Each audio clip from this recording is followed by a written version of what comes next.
সে ছিল এক অদ্ভুত মায়াবী পুরুষ। তার চোখের দিকে তাকালে মনে হতো এক অতল সমুদ্র, যেখানে তলবার ভয় নেই, শুধু ডুবে যাওয়ায় এক অদ্ভুত শান্তি আছে। আর অন্যদিকে আমি ছিলাম এক ভীষণ কঠোর মনের মেয়ে, নিজের চারপাশে এক অদৃষ্ট দেওয়াল রেখেছে। সে দেওয়াল ভেদ করে প্রবেশ করতে না পারে। সে দিনরাত ভীষণভাবে চেষ্টা করত তার ভালোবাসার মায়ায় আমাকে জড়িয়ে রাখতে। সে আমাকে পাগলের মতো ভালোবাসত। আমি রোজ নিজেকে বোঝাতাম, না, তার এই মায়ায় আমি জড়াবো না, আমার কঠোরতা আমি ভাঙতে দেব না। কিন্তু তার এই মায়াবী চোখ দুটোর গভীরতা এত বেশি ছিল যে আমার নিজের অজান্তেই আমিও আস্তে আস্তে তার জন্য মায়া অনুভব করতে লাগলাম। তাকে ভালোবাসতাম কি তা জানি না, তবে তার সেই গভীর মায়া প্রতিদিন আমাকে ভেতর থেকে ভেঙে চুরমার করে দিচ্ছিল। আমাকে নিজের ভেতর থেকে বড্ড দুর্বল করে দিচ্ছিল। সে স্বপ্ন দেখতো আমাকে নিয়ে একটা ছোট্ট সংসার বাঁধা, এক ছাদের নিচে আমাদের ছোট্ট একটা পৃথিবী হবে। সে আদর করে আমাকে রাখতো মায়া পাখি বলে, কিন্তু আমি তো খাঁচায় বন্দি পাখি।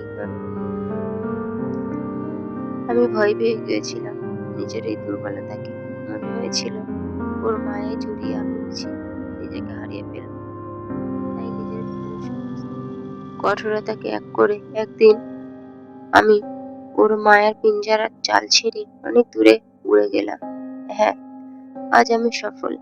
আমি প্রমাণ করেছি যে আমি কঠোর মনের। কিন্তু এই সফলতার আড়ালে লুকিয়ে আছে এক মস্ত বড় অপরাধবোধ। আমি ওকে বড্ড কষ্ট দিয়ে ফেলেছি। আমার করা অবহেলায় ওর নরম মনটা টুকরো টুকরো করে দিয়েছি। পুরুষের মায়াও যে এতটা গভীর আর অন্ধ হতে পারে তা আমার জানা ছিল না। আমার দেওয়া সেই কষ্টের তীব্রতা সহ্য করতে না পেরে ছেলেটা একসময় ডিপ্রেশন রোগী হয়ে গিয়েছিল।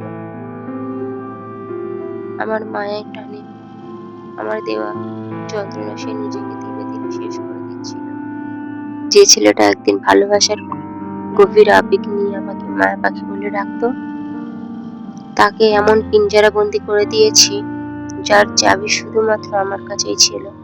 আর সেই চাবি আমি ছুঁড়ে ফেলে দিয়েছিলাম এক নিষ্ঠুর অবহেলায়।